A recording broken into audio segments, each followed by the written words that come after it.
Blooming रोज academy. Hello student, आज हम पढ़ेंगे क्लास सेकेंड का हिंदी फर्स्ट सुमिधा पाठ्य पुस्तक। आपका है चैप्टर थर्ड। आप चैप्टर 2 तक पढ़ लिए हैं, चैप्टर आपका थर्ड है। चैप्टर नेम आपका है मेहनत से दोस्ती। आइए आज हम इस बुक को रीड करते हैं। गोविंदपुर गांव में दो भाई रहते थे। उनके नाम थे दिनेश और महेश। दोनों गरीब थे, इसलिए वे दोनों बहुत दुखी थे। एक दिन वे आपस में बातें कर रहे थे। दिनेश कहने लगा, कितना अच्छा हो कि मुझे बहुत सा धन मिल जाए और मैं मौज में रहूं। कुछ देर बाद महेश बोला, भाई मैं तो मेहनत पर भरोसा करता हूँ। मेरा तो विश्वास है कि मेहनत का फल मनुष्य को अवश्य मिलता है।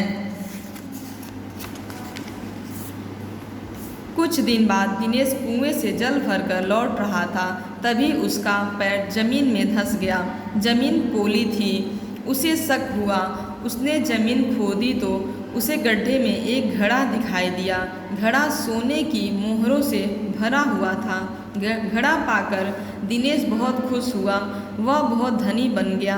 कुछ ही दिनों में वह एक बड़े बंगले में ठाट बाट से रहने लगा। दूसरा भाई महेश एक दिन नदी के किनारे किनारे जा रहा था। अचानक उसने एक बच्चे को नदी में डूबता हुआ देखा। उसने फौरन नदी में कूदकर उसकी जान बचाई। वह बच्चा एक जमींदार का था। जमींदार महेश से बहुत खुश हुआ। उसने उसे खेती करने के लिए थोड़ी सी जमीन और 2 बैल दे दिए। मेहनत के बल पर महेश के खेतों में बहुत अच्छी फसल हुई। उसकी मेहनत से जमींदार बहुत खुश हुआ। उसने उसे अपने साथ अपने घर में ही रख लिया। महेश अब सुख से रहने लगा। महेश को मेहनत से दोस्ती करने का ही यह फल मिला। उधर दिनेश धन पाकर आलसी हो गया था। वह कुछ मेहनत तो करता नहीं था, बस बैठे बैठे धन खर्च करता रहता था। इसका फल यह हुआ कि धीरे धीरे वह अपना सारा धन गंवा बैठा। अब वह पहले से भी अधिक गरीब हो गया। इस कहानी से हमें यही सीख मिलती है, विद्यार्थी को मेहनत करना चाहिए और आलस्य छोड़ देनी चाहिए।